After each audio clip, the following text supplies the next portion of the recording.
The Mate 40 Pro is Huawei's latest smartphone in its Mate series. With its great hardware and specs, the company hopes the Mate 40 Pro will compete against Apple's iPhone 12 and Samsung's Galaxy S20. Despite the phone's awesome specs on paper, its ability to compete with the top phones in its category is marred by one problem, and before we get to that, let's take a look at the features and specs of the Huawei Mate 40 Pro that makes it a hardware beast. In simple terms, the Mate 40 Pro has a gorgeous design. It has a glass back with a glass screen held together by an aluminum frame. It has curved glass edges and thin bezels, which make the phone look sleek and elegant to hold, but sometimes slippery. Nonetheless, the phone's curved edge display makes it fit easily in your palm.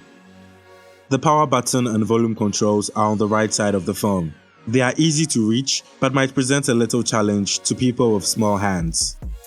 It has a USB-C port for charging, a microphone, a speaker, and a dual SIM tray at the bottom, but no headphone jack. The left side of the phone has no buttons at all. There's a large circular camera bump at the back of the phone. It's a big circle which holds the lenses and a flashlight.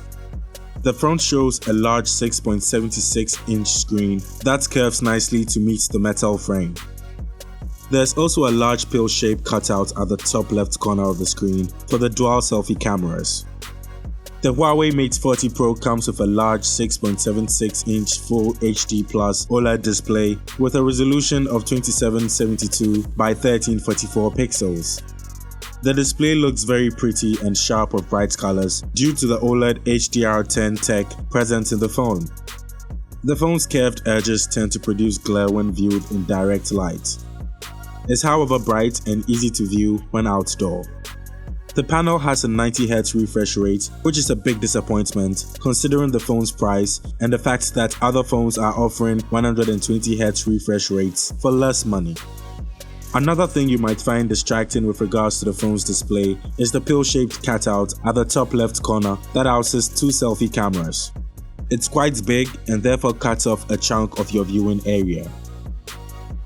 Now let's talk about the performance. The Mate 40 Pro is powered by Huawei's Kirin 9000 chipset. The chipset is the first 5nm chipset with a built-in 5G modem for high-speed 5G connectivity. In terms of CPU performance, the Kirin 9000 is a beast. However, it comes nowhere near its Qualcomm counterparts when it comes to GPU performance. Regardless, the Huawei Mate 40 Pro has great performance. The phone offers battery-smooth performance when in use without any lags. It can run most, if not all, of the high graphics games without any problem whatsoever. There's nothing to really complain about when it comes to the phone's performance. The phone's smooth performance is made possible not only by its chipset, but also its huge 8GB RAM and massive 256GB storage capacity. And if 256GB of storage is not enough for you, Huawei has included a nano memory slot. 4400 mAh battery in a phone with such hardware might seem average, but the Huawei Mate 40 Pro's battery life is very impressive. Even after hours of gaming, video consumption, high brightness, lots of camera use, and Wi-Fi, there was still enough battery power to last another day. You can still extend battery life by enabling the phone's battery saving modes. This will optimize your settings and limit certain apps to give you more battery life. Charging is also very impressive. There's a supercharger 66W charging brick that comes with the phone for fast wired charging. It's one of the fastest chargers on the market as it gets your battery to the max in about 47 minutes. The phone also supports 50W wireless charging, which you rarely see in smartphones. You can also use the Mate 40 Pro to power other devices with its 5W reverse wireless charging feature. Now let's take a look at the camera. The Mate 40 Pro has one of the best cameras on the market, and that's not surprising considering the fact that Huawei is known for producing phones with high quality cameras. The phone comes with a 50MP main camera, 20MP ultra-wide, and 12MP telephoto camera. The 50MP main camera captures well-detailed photos with perfect exposure and vibrant colors. Despite the heavy processing, images come out with great dynamic range, sharp with lots of saturation. The 20 megapixel ultra wide does exactly what it's meant to do, to give you the extra field of view. It also does well to produce contrasty photos, although photos taken with the ultra wide lens look softer. The telephoto lens also produces decent photos, but the quality is nowhere near those of the main camera and the ultra wide camera. The phone's portrait mode is also great as it produces good quality photos without over-the-top bokeh effects. This makes portrait mode shots look natural and realistic, like that of a DSLR or mirrorless camera. Even in the dark and in low light conditions, the Huawei Mate 40 Pro produces quite pretty photos despite the presence of noise and some artifacts. The 13 megapixel selfie camera on the Mate 40 Pro also churns out good selfies with a good amount of dynamic range, sharpness, and contrast.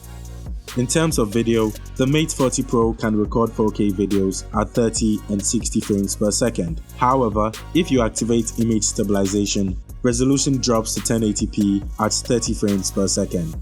It uses the ultra-wide camera instead of the main camera to record videos. Videos come out great with vibrant and contrasty colors. Stabilization when enabled is excellent and produces smooth footage. The main problem with this phone is its software. The Huawei Mate 40 Pro has Android software as its core, but it doesn't use any of Google's services. What that means is, you can't get access to Google Play Store and other Google apps and YouTube. All of this is due to the ongoing Huawei trade ban. The Mate 40 Pro runs on Huawei's EMUI 11, which is based on the now outdated Android 10 OS. There's also App Gallery, which is meant to replace the Play Store, but then most of the popular apps on the Play Store are not on App Gallery. This means you have to download most of these popular apps on third-party websites. Using such applications pose a huge security risk because they don't come from official sources and will be difficult to know if they are loaded with malware. It will also be difficult to receive periodic updates for such applications. Although Huawei claims it's working with developers to bring more apps to its store, I still think the lack of Google Play Store and its services pose a big problem for this phone despite its great hardware.